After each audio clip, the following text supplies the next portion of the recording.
My sister's hatred for her daughter uncovered a secret that shattered two families. My sister always wanted to be a mother. She dreamed about it since we were kids.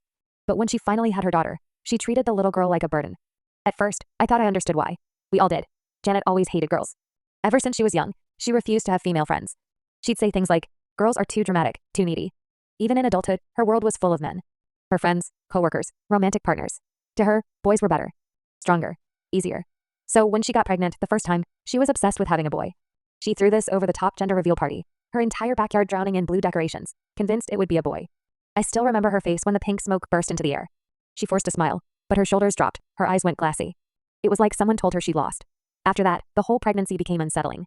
She spent months posting articles about toxic femininity, hanging out in boy mom Facebook groups, saying she'd get it right next time.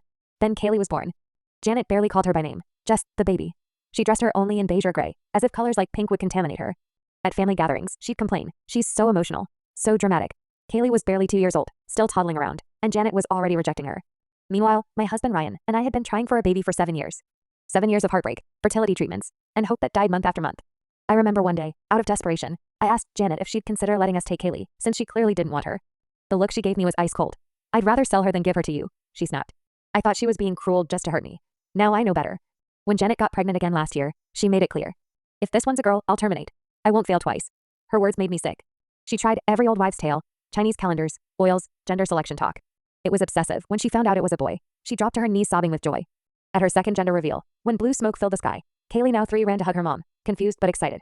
Janet pushed her away so hard she fell and scraped her knee. I'll never forget the silence that fell over the party. We all started keeping our distance after that. Janet gave birth to Liam in Europe, where she said it was cheaper and classier. We barely heard from her until a group family FaceTime 2 months later. She was all smiles, showing off Liam in his mommy's little man onesie. Then my aunt casually asked, "Where's Kaylee? Let's see her too." Janet froze. For a long moment, she just looked down. Then, with a shrug, she said, "Oh, I put her up for adoption back in December. Couldn't handle 2 kids. Plus, it was before Christmas, saved money on gifts and travel." The call erupted into chaos. My grandmother clutched her chest, gasping Kaylee's name before collapsing. We rushed her to the ER while I screamed at Janet. "You knew we wanted a child. Ryan and I could have taken her." Janet hung up. That night, something about Ryan's behavior unsettled me. He was in our room, frantically deleting old photos from his phone. Photos from 4 years ago. That timeline stung because that's when I'd been pregnant before my miscarriage. Some of the images looked like ultrasound snapshots. I asked him about it. He brushed me off, snapping that I was paranoid. I hadn't even mentioned Kaylee, but he brought her up himself. The next day, I hired a private investigator. I told him to dig into Kaylee's adoption, her father, and anything that could help me build a case for custody. 2 weeks later, the PI dropped a bomb. He found hotel receipts, deleted messages, and worst of all, Kaylee's DNA from a toothbrush she'd used at my house.